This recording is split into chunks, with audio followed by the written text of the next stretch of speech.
3 Maccabees chapter 2, I'm going to read to you verses 29 and 30.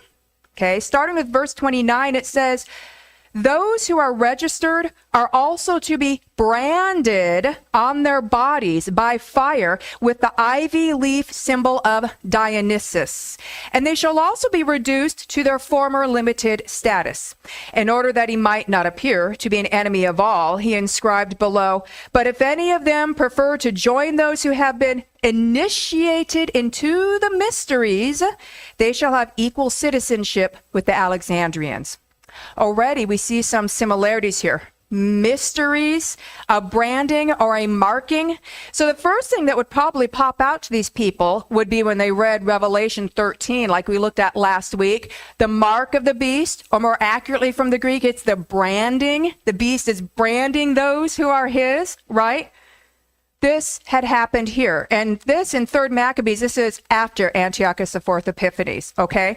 So this person is having Jews being branded, but it's not the mark of Antichrist. Remember, mark of the beast just means the mark of Antichrist. This is the mark of Dionysus. Well, who in the world is Dionysus? Dionysus was a Greek god. See, this 3 Maccabees has happened during the Greek Empire. So out of Daniel's 4 empires, Greece is the 3rd empire. Revelation is in the 4th empire. Okay? So these Jews were being forced to be branded with the symbol of the false Greek god Dionysus. Okay? The religion to Dionysus was run by women. So here we have a woman connection.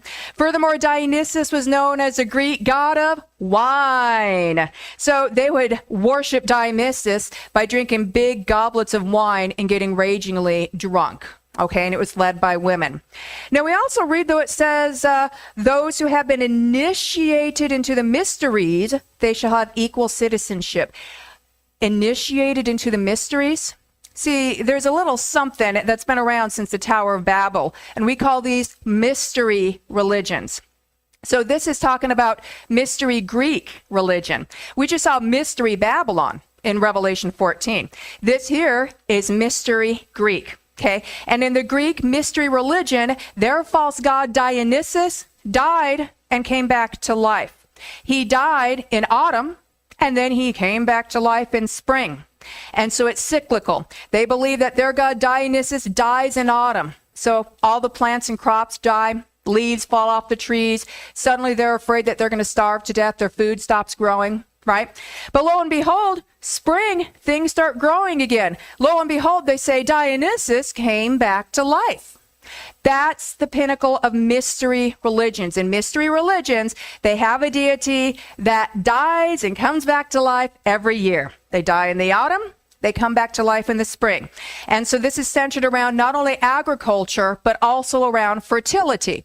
Most of the animals, the cattle, they have their babies in the spring, for example. They tie that over to women too. And they tie that over to, they think the best time for women to be fertile and to have their children is also therefore in the spring when it is blessed by Dionysus.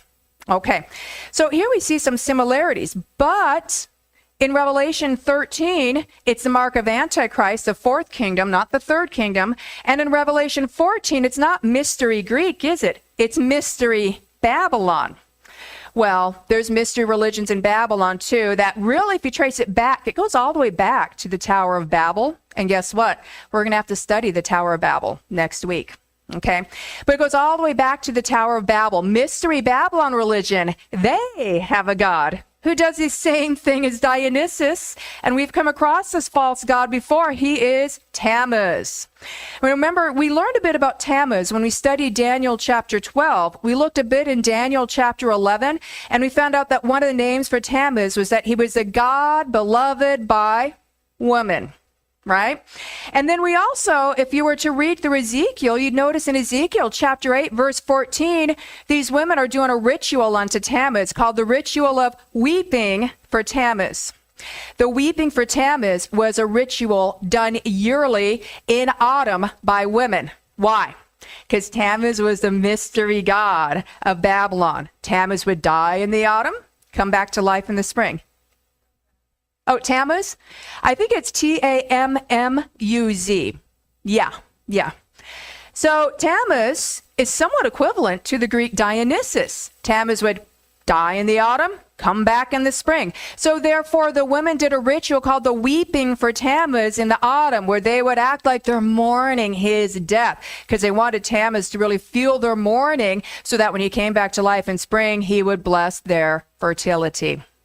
So when Tammuz came back to life in the spring and things start growing and they're growing food again, they would have a big celebration. Yay, Tammuz came back to life.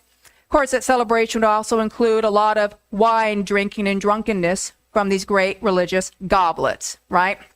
So now with this in mind, let's jump back over to Revelation chapter 14, and let's reread the message from the second angel in verse 8.